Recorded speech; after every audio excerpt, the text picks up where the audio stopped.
안녕하세요. 축구 전문 기자 한준입니다. 엔지 포스테코글루 토트넘 감독을 향한 의심과 비판이 영국 현지에서 점차 거세지고 있습니다. 프리미어리그 레전드 선수 출신의 해설위원들 그리고 영국 현지의 공신력 높은 매체 기자들이 이제 포스테코글루 감독에 대해서 리버풀전 운영 방식을 중심으로 직설적인 비판을 쏟아내고 있는데요. 토트넘 선수들의 고생만 심해지고 있다라는 논평까지 나왔습니다.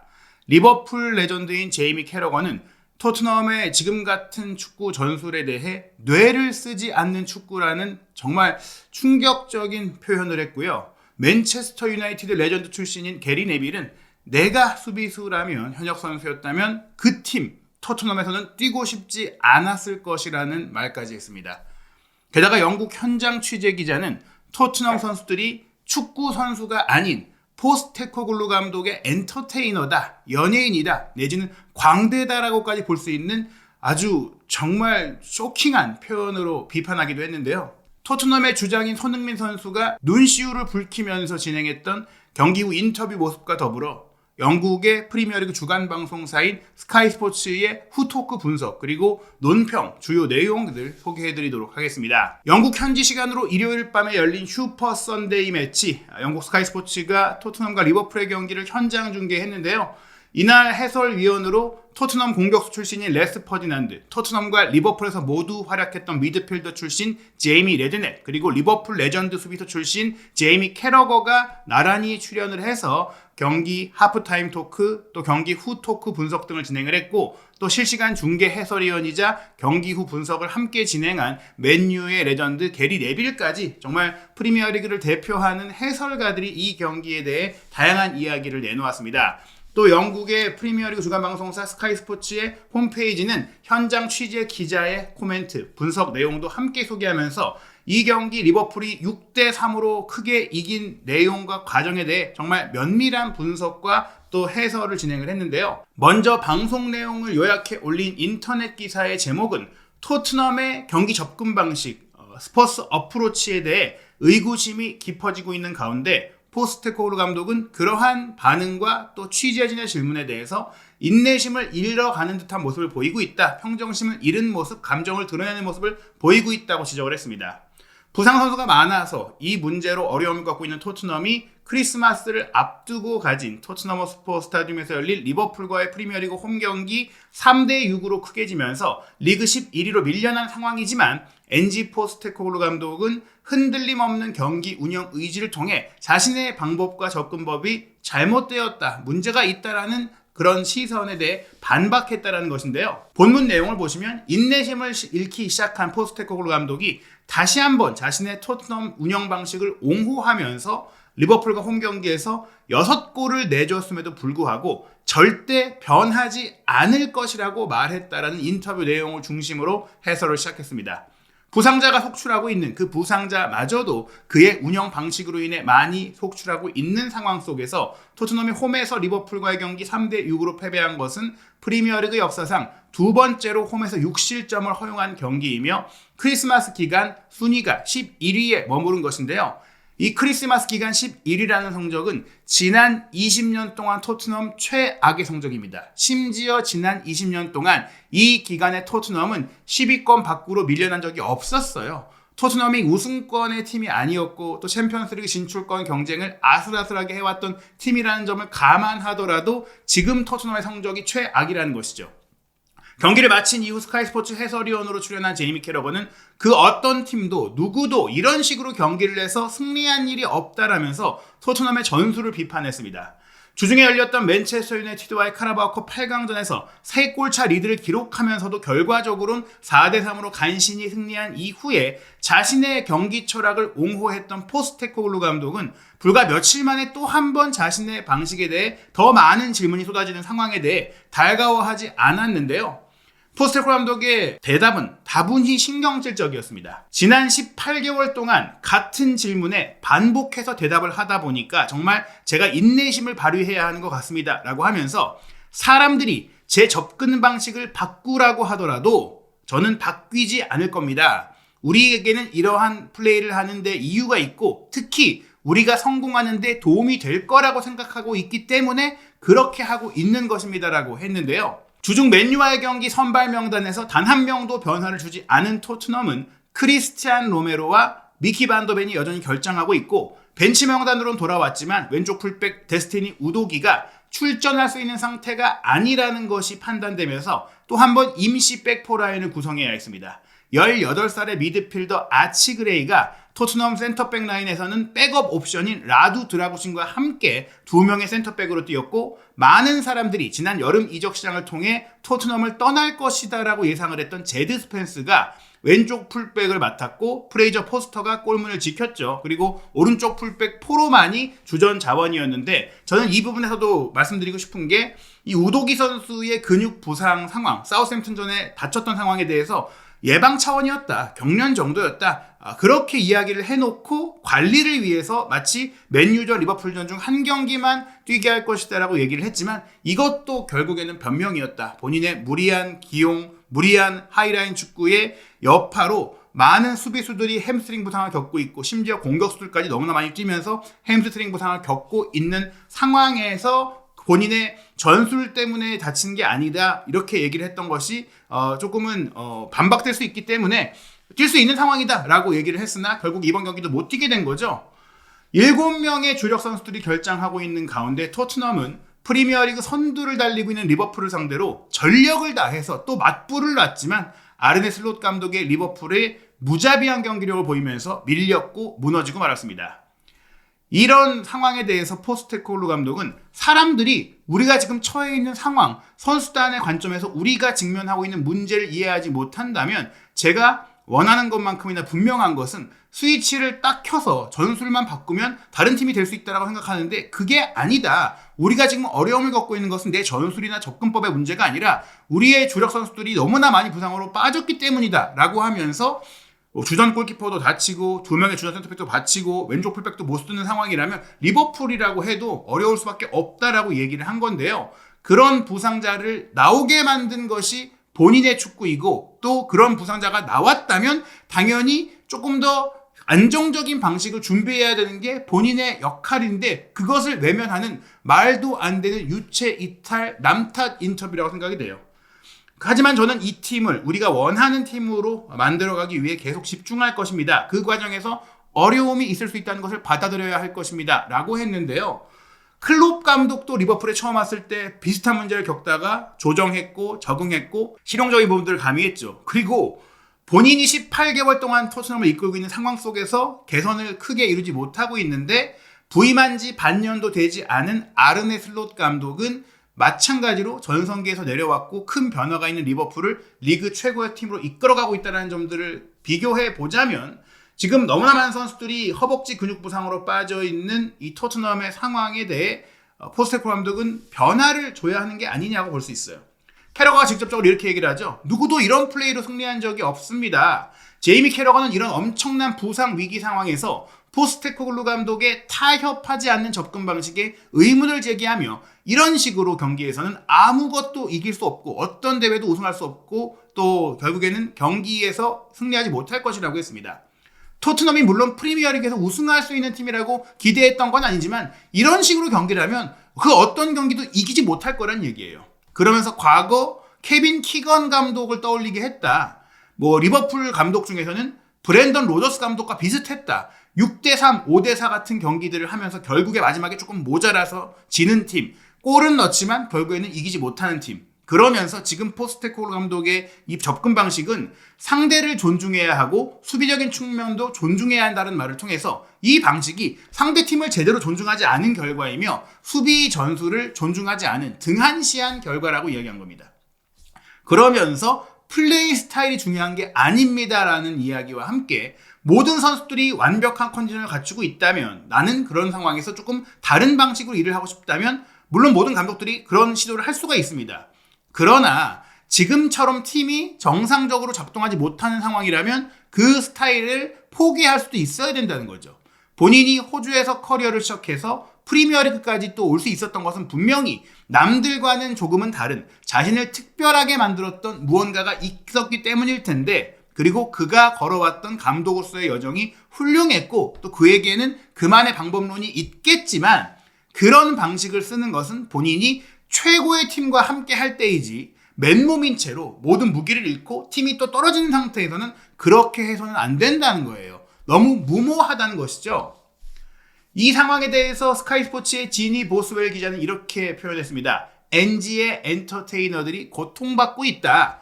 NG의 연예인들, 어떻게 보면 무대 위에 정말 퍼포먼스를 위해 뛰는 선수들이라는 표현을 한 겁니다. 광대가 됐다라고 보는 거예요. 축구 선수들은 경기를 이기기 위해 해야 되는데 멋진 축구, 화끈한 축구, 정말 흥미진진한 축구를 만들기 위한 도구로만 사용이 되는 거 아니냐. 이 토트넘 선수들의 목적이 경기에서 이기는 게 아니라 그냥 화려한 쇼를 보여주는 그런 거 아니냐라고 비아냥한 표현입니다. 포스테코글루 감독은 토트넘이 리버풀에 3대6으로 패배한 후 자신의 방식에 의문이 제기된 것에 대해 불만을 드러냈습니다. 공정성에 대한 의문이 제기됐는데요. 하지만 어떻게 이 상황에 의문을 제기하지 않을 수 있나요? 라고 반박을 합니다. 이번 리버풀전은 토트넘이 홈에서 3경기 연속으로 3골 이상을 실점한 경기입니다. 또한 12월 한 달 동안 프리미어리그의 20개 팀 중에서 가장 많은 골, 12골을 실점을 했고 가장 많은 슈팅, 85회의 슈팅을 허용했고 또 유효 슈팅도 37개로 가장 많이 허용했고 기대 실점도 13.5골로 실제 실점보다 더 많은 기대 실점, 또한 20개 팀 중에 가장 많은 기대 실점을 허용했고 또 가장 많은 빅찬스 25개를 허용한 그야말로 최악의 수비를 보인 한 달을 보낸 겁니다. 물론 경기 결과가 좋았다면 이 모든 것이 괜찮았을 겁니다. 많은 기회를 내줘도 더 많은 기회를 만들고 더 많은 골을 넣어서 승리하면 되니까요. 결국 그들은 엔터테이너, 포스테코글루 감독이 엔터테인 했나요? 즐겼나요? 재밌게 봤나요? 이렇게 얘기하는 것처럼 연예인이니까요. 하지만 지난 11경기에서 토트넘은 단 3경기밖에 이기지 못했고 홈에서는 6경기 1승에 그쳤습니다. 물론 많은 부상 선수 또 징계로 이탈한 선수들 등이 있는 토트넘이 11위에 머물러 있는 것 분명히 우려스러운 결과의 가장 중요한 요인은 선수단의 이탈 자원이 많다는 것이지만 그렇다면 선수단이 고갈된 상황에서 지금이야말로 그가 그렇게 강하게 유지해왔던 접근 방식을 조금은 조정을 해야 될 때가 아니냐. 부담을 덜어내기 위해서. 하지만 포스테코글루 감독은 그 점을 동의하지 않고 있습니다. 물론 어쩌면 포스테코글루 감독의 말이 맞을지도 모르죠. 선수들이 돌아오고 더 강력한 선수단을 구성해서 그 지금까지의 노력들이 더 배가 되고 결실을 맺을 수도 있겠죠. 하지만 그런 날이 오기 전까지 경기에 뛰어야 하는 지금 컨디션이 괜찮은 선수들이 고생을 해야 할 것입니다. 물론 경기를 보는 우리들은 즐거울 것입니다. 선수들은 굉장히 생고생을 하고 있을 것이다. 그 결과가 어떻게 될지 물음표인 상황에서 선수들만이 고통받는 상황일 것이다. 보는 사람들은 즐겁고 재밌고 정말 아주 열려있는 많은 골이 나온 축구를 보겠지만 토트넘 선수들은 무엇을 얻겠느냐라는 의문을 제기한 겁니다. 이 경기 마치고 팀의 주장으로서 정말 쓰라린 패배를 경험하고 마음이 좋지 않았을 손흥민 선수가 팀을 대표해서 스카이 스포츠 인터뷰에 임했는데요. 손흥민 선수가 인터뷰를 기다리고 답변하는 이 눈빛을 보면 정말 눈이 촉촉해진 모습, 그리고 그 어느 때보다 한숨도 많이 쉬었고 또 목소리도 깔아앉아 있었고 정말 실망감과 또 절망감이 많이 느껴지는 인터뷰를 했어요. 실제로 본인이 페인풀하다, 너무나 고통스럽다라고 이야기를 하면서 최근에 빡빡한 일정들에 대해서 축구 선수는 뭐 그런 일정이 언제든지 늘 경기에 뛰고 싶어 한다. 최대한 잘 회복하기 위해 노력을 했고 또 최대한 날카로운 모습을 갖추기 위해 노력을 했다. 변명하고 싶지 않다. 몸이 힘들어서 일정이 빡빡해서 우리가 못한 거라고 얘기하고 싶지 않다. 리버풀은 의심의 여지가 없는 리그 최고의 팀이고 현재 1위에 있고 최고의 훈련을 받은 높은 수준의 선수들이 있기 때문에 그들이 최고인 이유를 알 수 있었고 그런 리버풀을 상대로 우리가 실수한다면 당연히 처벌받을 수밖에 없었다라고도 이야기했습니다. 공격 축구, 하이라인 축구에 대한 리스크에 대해 어떻게 생각하냐는 기자의 질문이 있었는데요.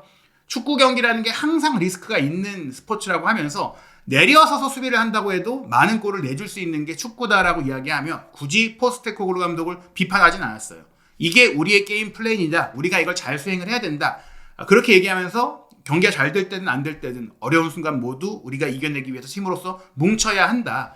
팀도 뭐 코칭 스태프도 선수들도 팬들도 모두 고통스러운 경기였는데 또 곧바로 경기가 이어지니까 주저앉아 있지 말고 함께 일어서서 더 강하게 일어서서 앞으로 나아가야 한다라고 뭐 원론적인 교과서적인 또 그런 이야기들을 했는데 표정에서 읽히는 것은 분명한 실망감이었거든요.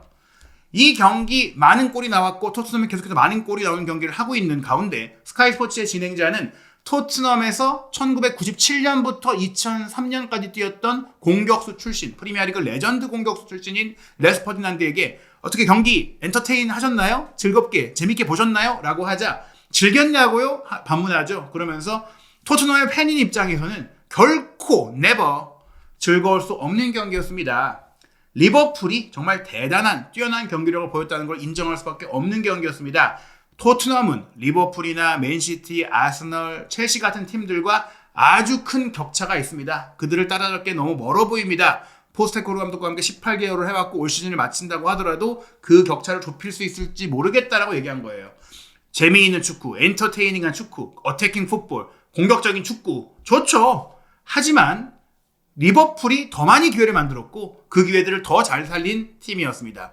토트넘이 공격을 추구하면서 이런 도전을 하고 있는데 오히려 안정적인 경기를 운영한 리버풀이 더 많은 기회들을 만들어내는 결과물을 냈다. 제이미 레드냅은 포스테코글루 감독은 절대로 자신의 접근 방식을 바꾸지 않을 사람이라고 이야기를 합니다. 중요한 것은 수비적인 문제인데 포스테코글루 감독은 그런 또 접근 방식인 가운데 문제를 겪고 있는 게 수비에 대한 준비가 적다라는 거거든요. 테크니컬 에어리어에서 오른쪽 풀백인 포로나 왼쪽 풀백 스펜스에게 이 상황은 좀 올라가지 말고 기다려. 이 상황에서는 좀 템포를 낮춰. 이렇게 세밀하게 조정을 해준다거나 또는 상황에 맞춰서 우리의 플레이 방식을 지금은 바꿔서 변화해서 가자. 이렇게 주문하는 감독이 아니라고 했어요. 실제로 슬롯 감독이나 혹은 다른 프리미어리그 감독들은 테크니컬 에어리어에 서서 막 얘기하고 위치도 조정해주고 막 여러 가지 그 경기 중에 지휘자처럼 이런 지시를 내리는데 포스테코글루 감독은 지시를 안 내리잖아요. 가끔 이거만 하죠. 올라가! 왜 안 올라가? 왜냐? 게임 방식이 하나니까 그냥 전방 압박하고 계속 달려들고 기본적으로 한 방식이니까 다른 지시나 조정을 할 필요가 없는 거예요. 그러면서 그런 포스테코글루 감독의 원툴 전술인 상황에서 선수들도 책임이 있다라고 레드넴이 얘기합니다. 지난번 경기 때 제이미 캐러거가 이야기한 것처럼 이런 상황일 때는 선수들이 알아서 상황에 맞춰서 감독의 지침과 다른 축구를 할 수도 있어야 된다는 그 부분이에요.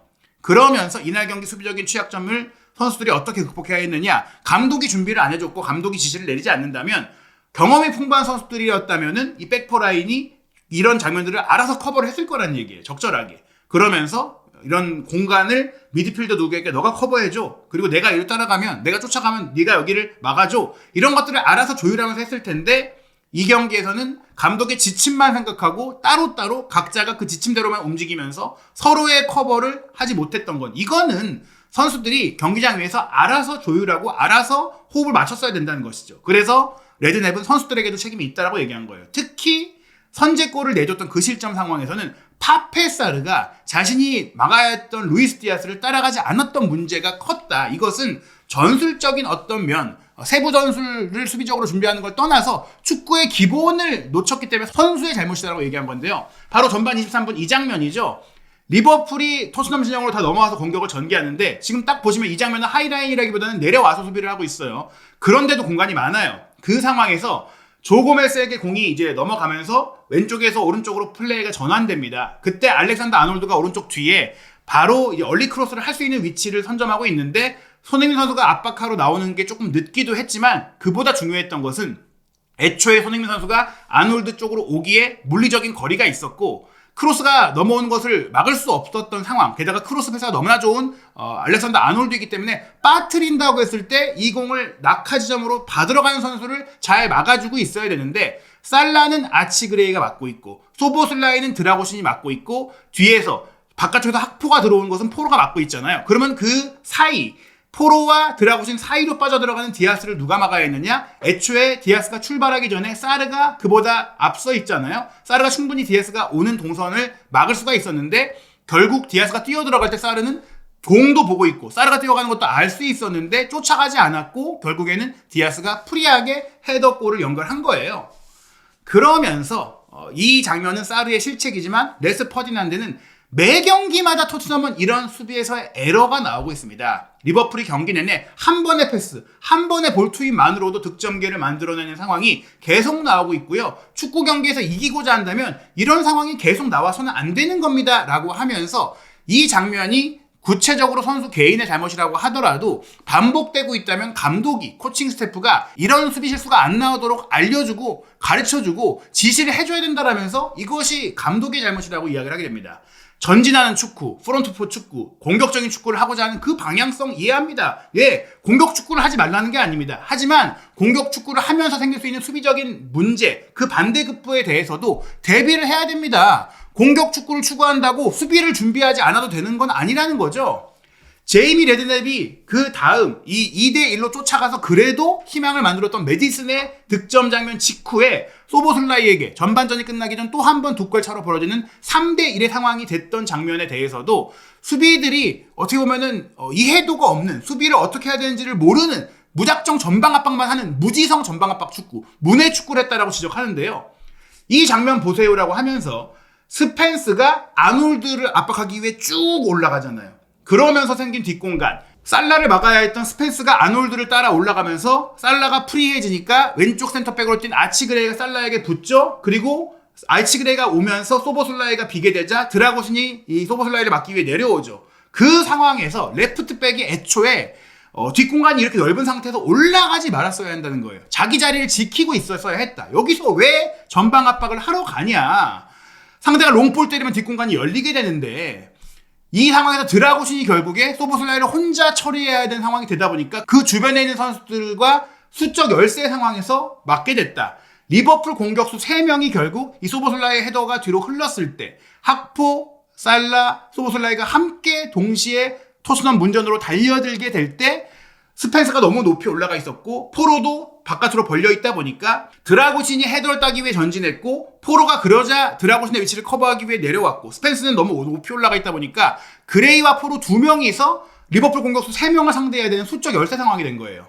캐러거가 이렇게 얘기합니다. 아니 공격 축구를 하지 말라는 게 아니라요. Use your brain. 뇌를 쓰면서 축구를 하라는 거예요. 리버풀을 상대하고 있는 거 아닙니까? 2대1이 됐으면 그게 전반 막판이었다면 일단 안정적으로 2대1 상황으로 전반전을 마치고 간다고 하더라도 한 골 차라도 남겨놨어야 되는데 그래야 후반전에 뭔가 다시 기회를 살릴 수 있을 텐데 왜 무리하게 전진을 하다가 뭐 2대1을 만들려고 했던 것들의 의도 여부와 떠나서 왜 리스크를 안고 전반 막판에 뒷공간을 남겨두면서 플레이를 해서 골을 먹게 되느냐. 이렇게 스펜스가 전진하지 말았어야 되는 문제가 큰데 이 장면은 아무리 포스테코글루 감독이 매일 앞에 가서 압박하라, 전방 압박해라, 프론트 축구를 해라라고 하더라도 그거에 세뇌당하듯이 들었다고 하더라도 알아서 판단해서 여기서는 스스로 나가지 않고 안정적으로 플레이를 했어야 된다. 18살의 어린 선수였다고 하더라도 이게 뭐 그레이에 대해서도 그레이가 어린 선수니까 그럴 수 있다라고 얘기하는 거와 빗대서 얘기하는 것 같아요. 이런 상황에서 달려나가지 않을 거다. 유소년 선수라도 이렇게 안 할 거다라면서 결국 이 상황 흐른 공을 살라가 받고 드라고신이 너무 늦게 쫓아오다 보니까 드라고신이 올라갔다가 내려와야 되다 보니까 소보슬라이를 놓쳤을 때 살라의 패스 받은 소보슬라이가 슈팅 1대1 상황 그냥 마무리하는 골로 이어진 것을 비판하게 됩니다. 제이미 레드냅은 이 상황에 대해서 수비수들의 또 문제들을 얘기해요. 뭐 감독도 감독이지만 이런 상황은 결국에 이 백포라인이 알아서 조율을 했어야 된다고 또 한 번 얘기하는데요. 지금 이 토트넘의 백포라인이 함께 뛰어본 적이 없고 그러다 보니까 제대로 된 수비 코칭을 받지 못한 채 경기를 하고 있을 거라고 얘기했어요.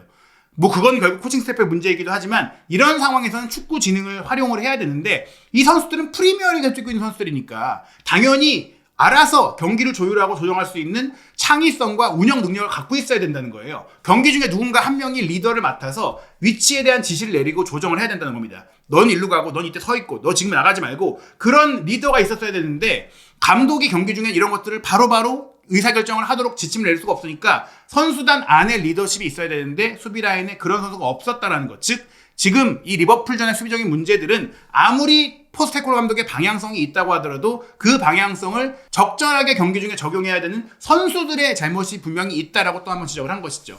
하지만 게리 네빌의 생각은 조금 달랐어요. 게리 네빌은 일단 이 경기 리버풀이 거의 첫 40분 동안은 토트넘을 가지고 노는 것 같았고 60분쯤 지났을 때 이제 5대1이 되자 그때 리버풀이 느슨해지고 또 선수들이 지루해하는 느낌을 보였을 때 그랬기 때문에 토트넘이 득점할 수 있었다면서 6대3에서 토트넘이 넣은 3골은 큰 의미가 없다라고 얘기했습니다. 그러면서 본인이 토트넘이 잘하는 경기도 봤었다. 현장 가서 봤고 토트넘의 강점도 알고 있는데 결국 문제가 수비다라고 이야기를 하죠. 본인도 풀백 출신인 게리 네빌은 토트넘에서 수비수들에게 최대한 위로 라인을 올리라고 하는데 리버풀은 6명의 아주 뛰어난 공격수를 전방에 두고 있는 상황에서 토트넘이 이렇게 수비를 하는 건 어리석다라고 얘기합니다. 특히 공을 전방 압박으로 빼앗을 수 있는 확률이 거의 없는 상황에서 너무 과도하게 에너지를 낭비하고 있다고 했습니다. 넌센스 같은 플레이를 하면서 이런 높은 압박은 경기 내내 하는 게 절대적으로 불가능한데도 토트넘은 그 불가능을 시도하고 있다는 거예요. 그러면서 스펜스가 전방으로 압박한 상황이 아놀드를 굳이 커버하기 위해 올라갔던 게 손흥민 선수가 무리하게 조고메즈를 압박하러 가면서 빈 아놀드를 자연스럽게 스펜스가 지침대로 맞게 됐다라고 설명을 하며 손흥민 선수를 개인적으로 내가 정말 사랑하고 월드 클래스라고 생각을 하는데 그와 같이 경험 많은 선수가 왜 공을 빼앗기 어려워 보이는 조고메즈를 압박하러 달려갔는지 그거 어리석은 플레이였다. 이해가 안 된다라고 얘기를 합니다. 결국 손흥민 선수도 포스텍 감독의 지침을 너무 열심히 따르다가 어리석은 수비를 하게 된 거예요. 그러면서 팀이 무너졌던 것이죠. 그러며 토트넘에 대해서 할 말이 많지만 제가 수비수인데 그 팀에서 뛰라고 한다면 싫을 것 같아요 라고 얘기합니다. 왜냐? 너무 많은 걸 요구하기 때문에 수비수들에게. 라인이 너무나 높기 때문에 항상 뒤에 공간이 있고 그래서 항상 내 골대 쪽으로 쫓아 내려가야 하는 위험이 존재하는 채 불안하게 경기를 해야 되고 많은 체력을 소모해야 되는데 리버풀과의 경기, 디아스, 살라, 학포, 조타 같은 선수를 상대로 그런 경기를 해야 한다? 저는 그러고 싶지 않습니다. 저라면 토트넘에서 경기 안 하고 싶을 것 같습니다. 이런 얘기를 했습니다. 토트넘의 다음 경기 12월 27일 금요일 0시 박싱데이에 열리는 노팅엄 포레스트와 프리미어리그 18라운드 원정 경기인데요. 누누 에스피리투 산투 감독이 확실한 역습 축구를 구사하는 만큼 토트넘의 포스테코글루 감독이 또 한 번 같은 방식으로 나섰다가 크게 당할 수가 있는 우려가 있습니다. 그 뒤에 이어질 울버햄튼전, 뉴캐슬과의 새해 첫 경기도 마찬가지죠. 속공 능력이 뛰어난 팀들을 상대로 토트넘이 홈에서 계속 이런 대량 실점 경기를 이어가면서도 포스테코 감독을 경질하지 않고 믿고 갈지 궁금해지고요. 이 일정이 아직 정확한 날짜가 확정되지 않아서 표기되지 않았지만 리버풀을 또 홈에서 만나는 카라바오컵 4강 1차전이 1월 7일 또는 8일에 열릴 예정입니다. 그리고 FA컵 그리고 아스날과의 북런던 더비가 이어지는데요. 과연 토트넘의 앞으로 경기들은 또 어떻게 진행이 될지 포스테코글루 감독의 운명도 어떻게 될지 한준TV 구독, 좋아요, 알림 설정을 통해 최신 뉴스와 실시간 입중계 함께해 주시기 바랍니다.